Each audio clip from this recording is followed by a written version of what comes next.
We're going to take Miss Sarah's presentation now. Hello. We're going to take Miss Sarah's presentation now, which is on the rural women and technology advancement, sustainable legal stratagems.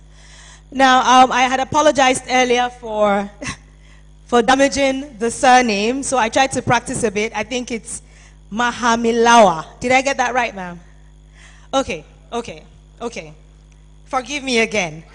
Well, Miss Sarah is the holder of a master's degree in law, in procedural law, and an international legal practice. I beg your pardon. She's a master's degree holder in procedural law and international legal practice from University of Tanzania. She's a director of business development for Lexinergy Limited in Tanzania and East Africa. She's an active member of the Tanzanian Bar Association, the treasurer of the Tanzania Women Lawyers Association, the chairperson, East Africa Law Society Women Lawyers Committee, and also the African Liaison Officer for International Bar Association Women Lawyers Interest Group. You should be clapping for her. She doesn't look anything that I have read out here. She actually looks in her 20s, but she is a mother of three beautiful daughters and a wife. Very welcome, Sarah, and we look forward to enjoying this presentation. Thank you so much. Good morning. Wow, good morning. Thank you. I deserve that with all the flights that I took to come here.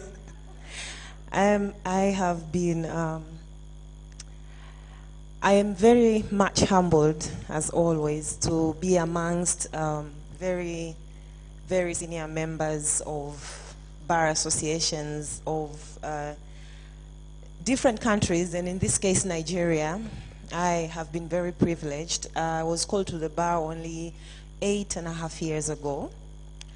But I thank God, because I guess I am not a victim to what the former speaker was saying here.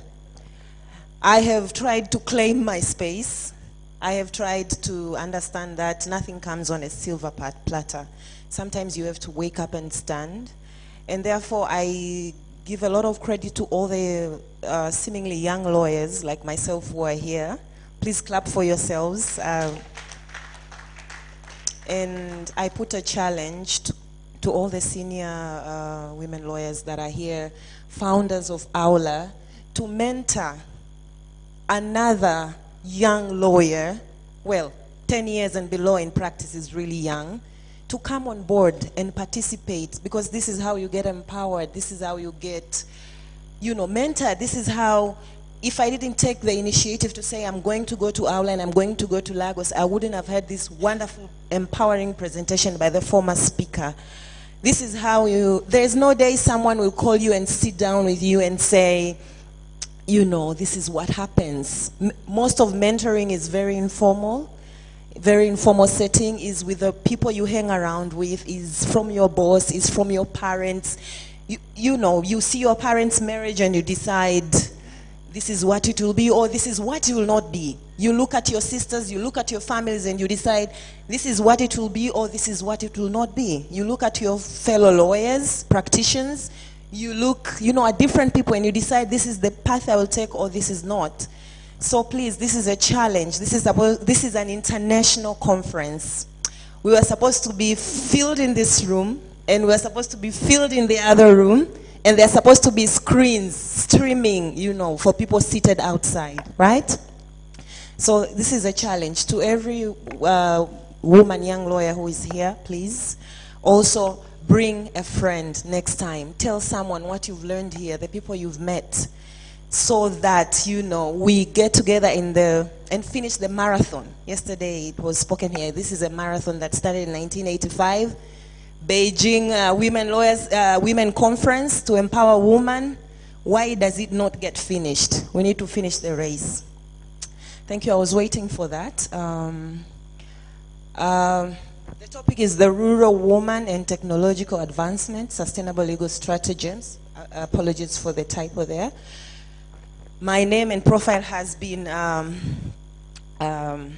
presented already.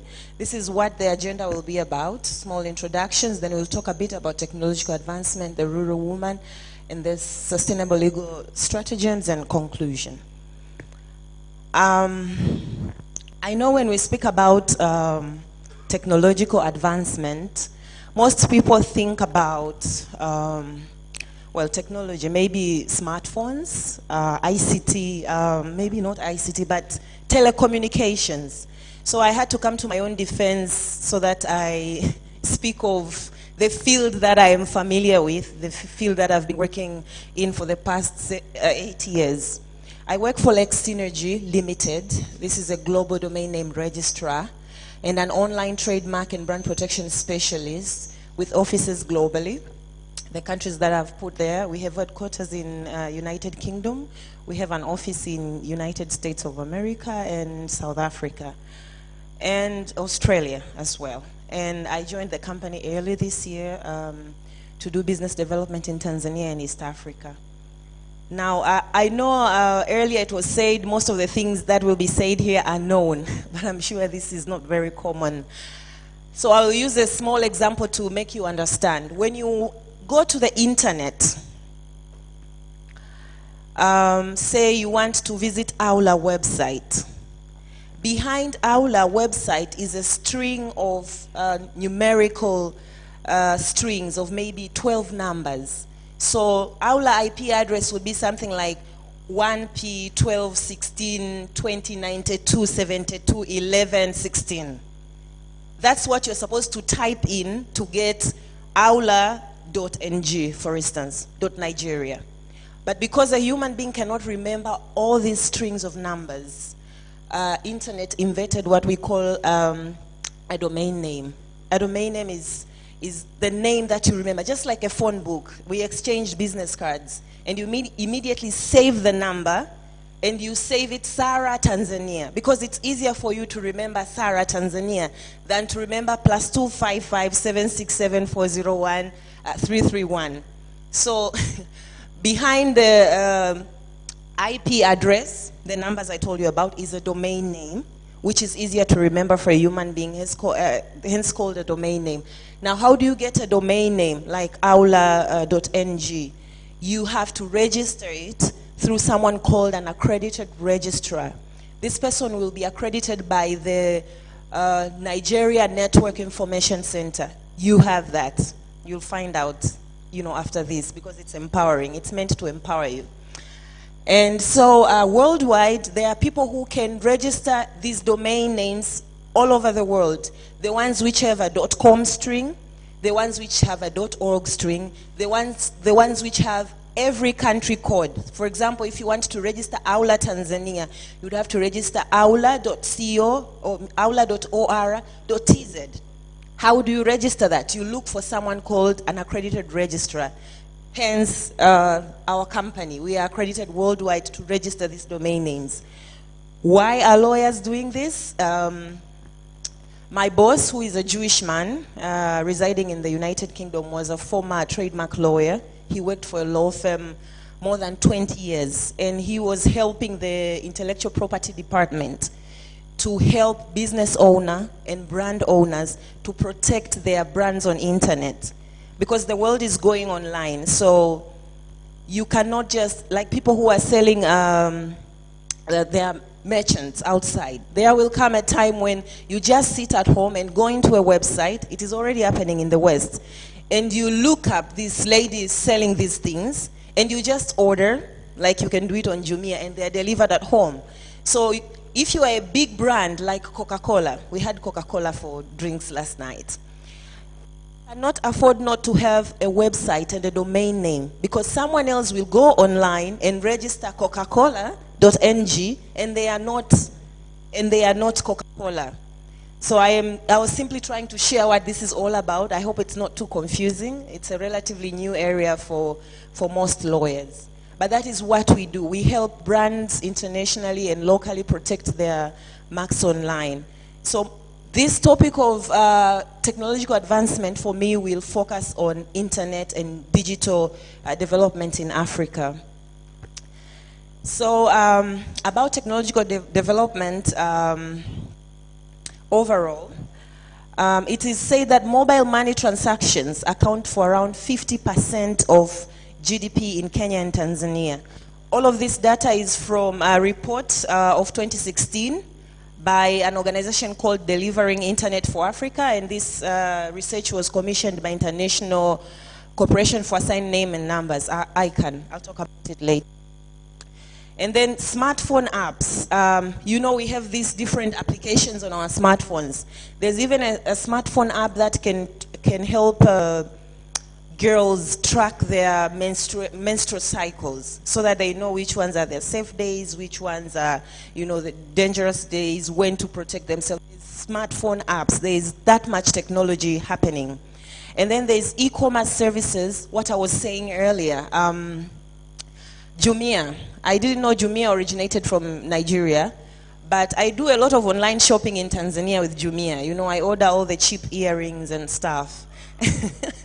That is delivered in... These ones are not one of them, though.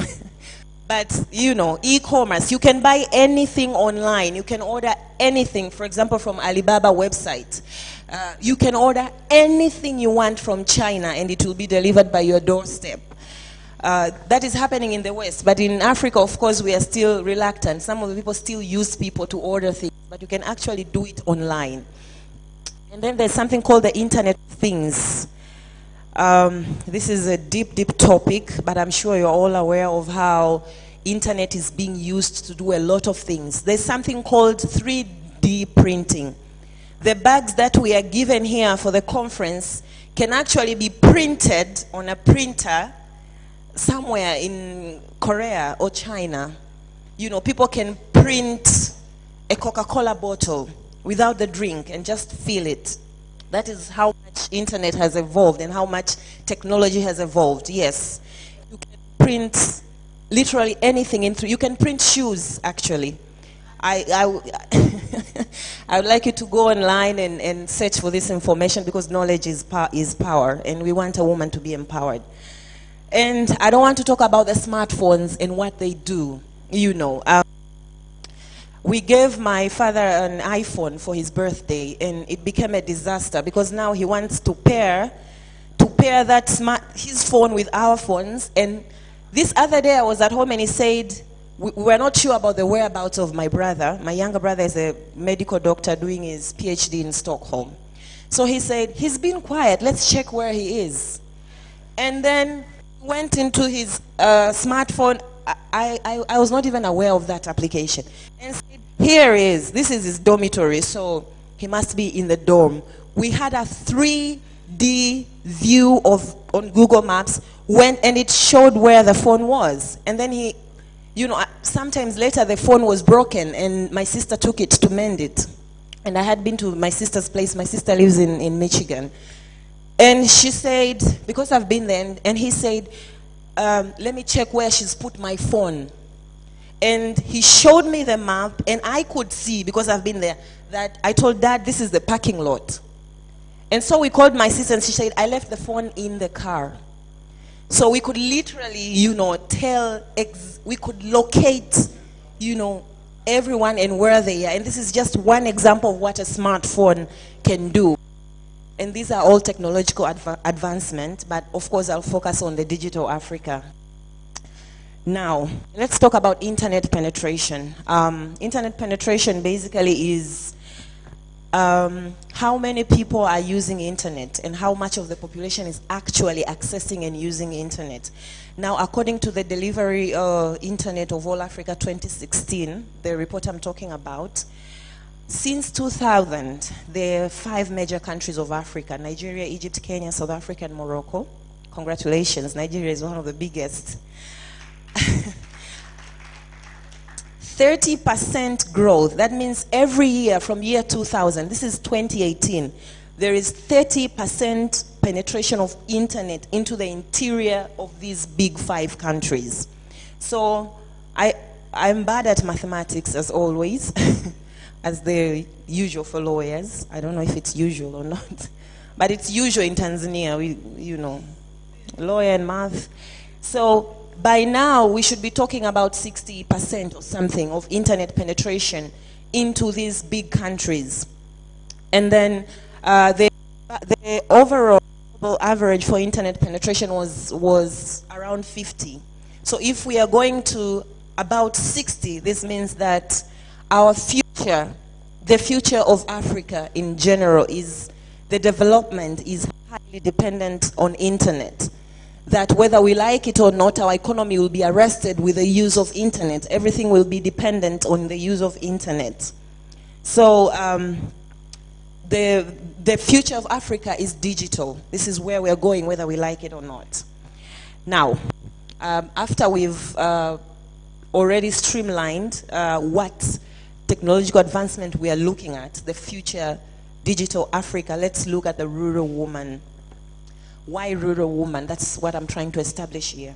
800 million Africans do not yet have internet access. That means they are not connected. We know this. In the villages, not so many people have smartphones. They have mobile money, but they do not have internet. It is said out of this report that out of this, there are 500 women, 500 million women.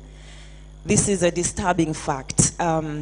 There are many researchers online, if you can look up, as to why women would not access internet. Maybe they think they don't need it. But it seems to me our fellow women in the village have a very bad state. And we have a very big role to help them to get there as we sit in the comfort of what others already fought for in the past. And so if there's 800 unconnected men, unconnected Africans, and 500 of them are women, this is above 50%.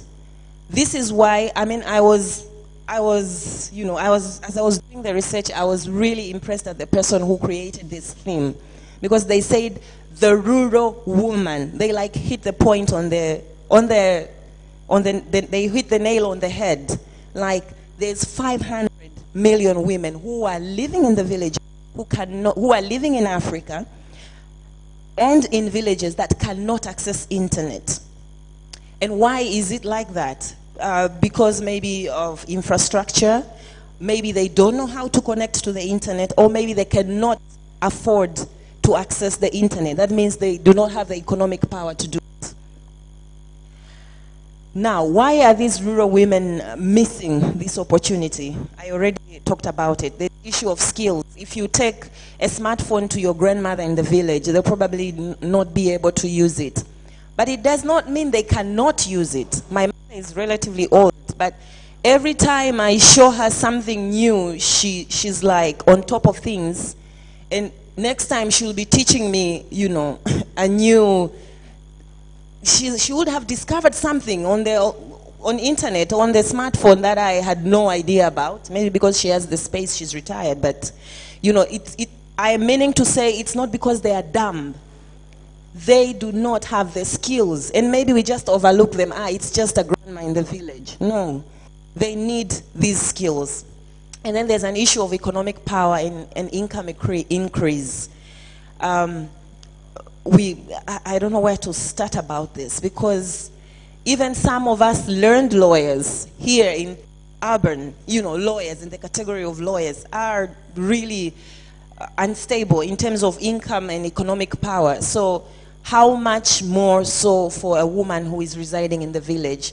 There could be bundles and all offers for internet, but there's priority. People in the village have more priorities. There's, going to the hospital. There's, having a decent meal. How do you apportion your money between buying a mobile bundle and, buying food? And then there's participatory power. We think these rural women cannot participate and give their view about something, but they can. So they do not have the power to participate. And there are things I'm going to talk about here that I'm sure they'll be new to you. If you are a learned lawyer and you're hearing this for the first time, how much more so for a woman who is residing in the village? Big challenge, very big challenge. Now, we're going to talk a little bit about the legal stratagems after we have looked at the issue of the rural woman and the technological advancement and the gaps. And this slide is just meant to empower all of you. And if you can see the print on the screen, please take down the links. Because I believe in your spare time, you should be going through these websites if you are at all interested in empowering yourself in the area of technological advancement, and particular internet. There are 3 bodies that I have come to know as a practitioner in the area of internet. The first one is International Corporation for Assigned Names and Numbers. When internet started, there's a history of how internet started. When internet started, it was used in the military for the United States. And then it expanded to other organs of the state. And then the world came up and said, you know what? United States is controlling the internet. You are owning it. You are like, you know, internet is for all. It should be used for development and for all people. That's when United States of America created this organization called International Corporation for Assigned Name and Numbers. Now, I put the website there because there's a lot of information on how you can get engaged as a lawyer in the respective bodies of ICANN. How ICANN operates, because of the scandal that United States is controlling the internet, it has created a multi-stakeholder approach to forming the internet, to shaping the internet. So there are different levels. There's an organization for governments, and each government has a representative. You might not know, but Nigeria has one. I checked. And then there's an organization for country codes, like .ke, .ng, .tz, .gb. Every country that has an internet extension has a network center. So they have a representative for one of them. And then there's something called At Large. At Large is the platform for everyone who is using the internet. So you can join the At Large platform and become a member and participate in development of internet, not only in Africa, but in the world. And guess what? There is 0 women there. When you go to international conference, there's a conference every year called by ICANN. The number of women participating in these conferences, and they are learned women like us, 0. It's shocking. There's only men in suits. The number of women who are there are those people who did engineering and IT. 0 lawyers. I know maybe a couple of lawyers from Sao Paulo and, I don't know, UK. Very, very few women. So please get into the website and find out about At Large and how you can participate. And then there's International Governance Forum. This was created by United Nations. And the internet issue is not a light matter. Actually, it's in the SDGs, the 17 ones. It's Goal 9. And Goal 9C says, the Goal 9C says to significantly increase access to ICT and strive to provide universal, affordable access to internet in the developing countries by 2020. That's like 2 years to come. So it's not a small matter. It's been researched, and it's known that this is where the world is going, or where this is where the world is. So we need to get there. So the IGF is there every year. It is a mandate of United Nations. And there is an internet governance forum for every country. There's an IGF meeting every year for every country. And right now there are IGFs going on worldwide. So please find out where the Internet Governance Forum is happening in Nigeria and join it, because there's a lot to learn there and contribute. And then there's ISOC. ISOC is the International Society of ISOC is one of the big stakeholders in internet as well. Please go to the website and find out. But the good news is there's an ISOC chapter for every country. And if there's no now for Nigeria, there can't be an ISOC chapter for Nigeria because it's the Federal Republic, right? So there should be an ISOC chapter for Lagos or for every other state. So please find out, is there an ISOC chapter? Because in these forums, that's where they speak about internet development. That is how you can learn about internet governance and how, as a lawyer, you can contribute and help this rural woman get access to the internet so that they don't stay behind. And if there's no chapter, by the way, you are allowed to start a chapter, an Internet Society chapter. So this is a challenge put up to you. This is an opportunity for empowerment. The men are busy starting these IGFs. I know, for example, there was a big dispute in Kenya because some men came up together and started an ISOC chapter, local ISOC chapter, and siphoned a lot of money. And you know how it goes. But, you know, men are they quickly take up opportunities. It doesn't mean they are less ethical than we are. I'm not trying to imply that. Ethical is a personal issue. But I'm saying, like the former speaker said, we need to get up and take action. Now, sustainable legal stratagems. I've told you about the internet ecosystem and how you can participate. But when you get there, what do you say? You need to broaden your understanding of the issues that affect internet in the world. There are geographical factors. There's landlocked countries and non-landlocked countries. Our country is coastal. We have an ocean surrounding us, and there's internet cables that were laid down to connect the world. So internet accessibility Tanzania is not very expensive, for example, as in a landlocked country like Rwanda, or it might be in Nigeria, because of the, you know, the connectivity distance. If your country is landlocked, you cannot access internet from the internet cables in the ocean. That means you have to build more infrastructure in the country to ensure internet is accessible. And of course, there's issue of rural and urban areas. Rural is an issue because that means it's an interior point into the country, and there are many companies that have invested a lot to ensure there is internet accessibility in the villages. I would like to talk about the balloons. I know, I think Cameroon, there is some company that created balloons. They set balloons in the rural areas that had Wi-Fi. How they got the internet is using something called TV white space. You know, every person who is broadcasting, the TV people, they buy spectrum. This is a very complex issue. I don't know how I can break it down.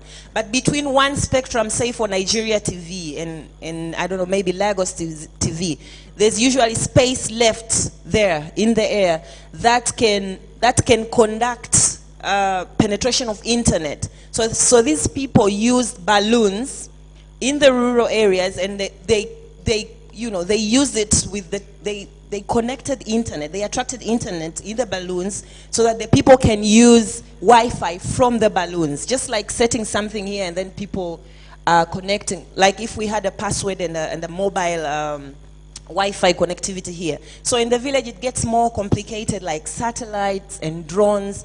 And this is all technological issues that we need to talk about when we go to these forums that will help penetrate internet in the rural areas and help the rural women. And then apart from broadening understanding, there are issues. What are the real issues in internet governance? There's issue of policy and regulations. I'm sure lawyers would love this area. One of these issues is cross-border collaboration. Sometimes your neighbor has, you know, more investors, more connectivity and accessibility of internet. So as lawyers, we need to understand which country, who is our neighbor, has better facilities, and then push in forums and, you know, push our government representatives to these international forums to actually create policies for collaborations so that we have internet closer to home and to make it cheaper as well. And there's issues of regulatory policies. Sometimes our politicians are very greedy. You know, they put high taxes for maybe importation of things like mobile phones, which if we have, it will help sort a lot of problems for even people in the villages. So issues of asking to have, you know, friendly tax policies in issues of technology and internet penetration is crucial. There's an example there of how northern countries in East Africa collaborated and ensured the roaming charges. You know how roaming gets expensive? I can't roam here with my local provider in Tanzania because it will be crazy expensive. I won't be able to go back home. But we are We are Africans. I don't know why I even had to get a visa to come to Nigeria. You know, and yet if you look at me, you might give me a try here, right? I don't look any different. So it's the same way with internet. So many complications and roaming charges. Probably internet cost here in Lagos Island are different from the mainland, perhaps. I do not know. But such things exist, and nobody is speaking about them. And yet we are the learned lawyers, you know. In our spare time, we could learn about these things and put up the challenges.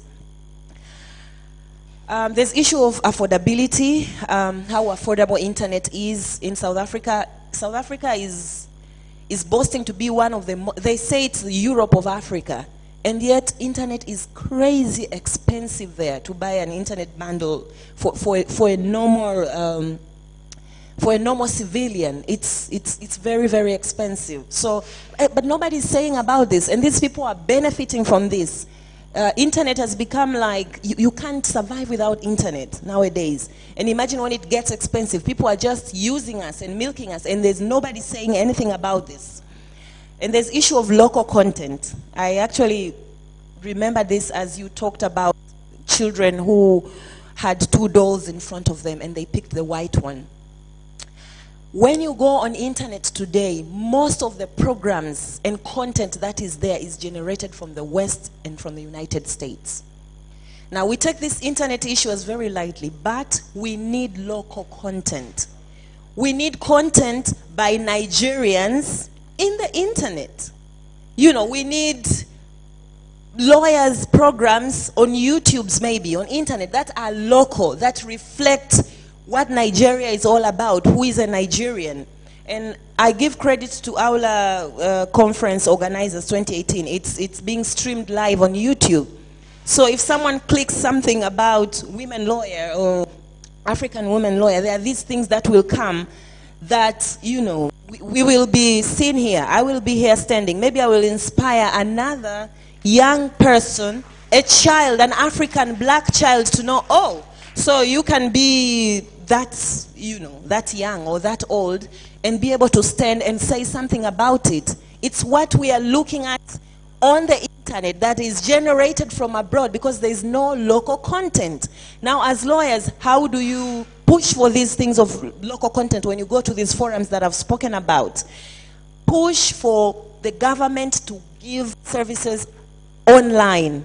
Because if the government gives services online, then everyone has to go online. Everyone will put their products online.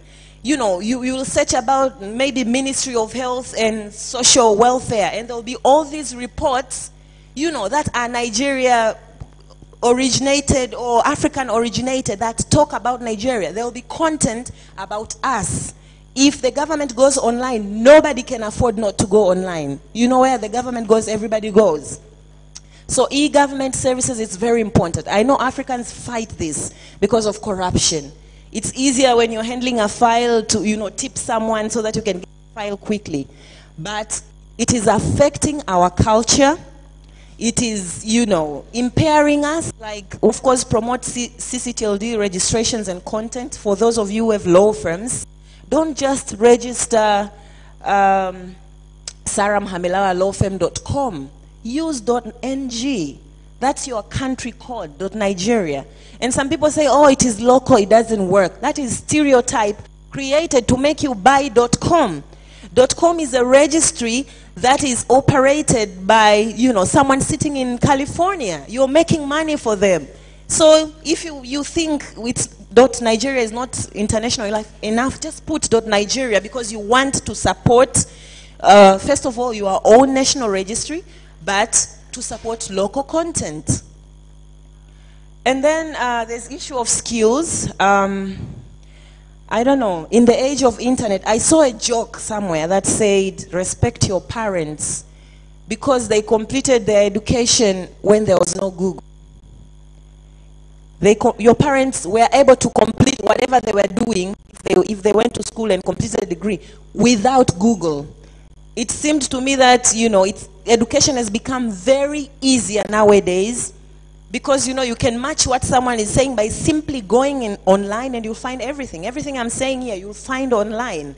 So the issue of skills, really, what I'm I'm saying here, maybe in the next conference, someone else will come and present exactly or even better of what I'm saying. If you take time to educate yourself, there is no time in history that education has been easy like today. You can get a PhD degree online. Thank you, internet. You can be a mom sitting at home nursing and going to school, get a first degree, master's degree, and PhD degree. So if you're a lawyer and a practicing advocate, what is stopping you from knowing about this technology that is changing the world? So the issue of skills, really, I don't want to go much into it because I know we can do it. But after you've had the skill, please empower another person and take the risk, because I know men are big risk takers, you know.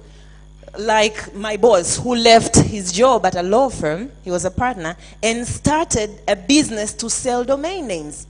And I went to an international conference last year in Nairobi, and I met this man, and he said, you know,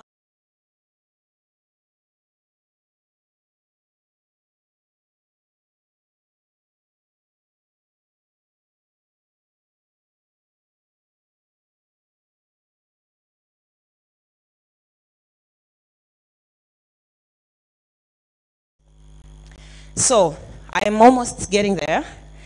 A small audit. We've been talking about technological advancement, rural woman, and empowering ourselves, and how internet access can actually change our lives. We've talked about all the applications.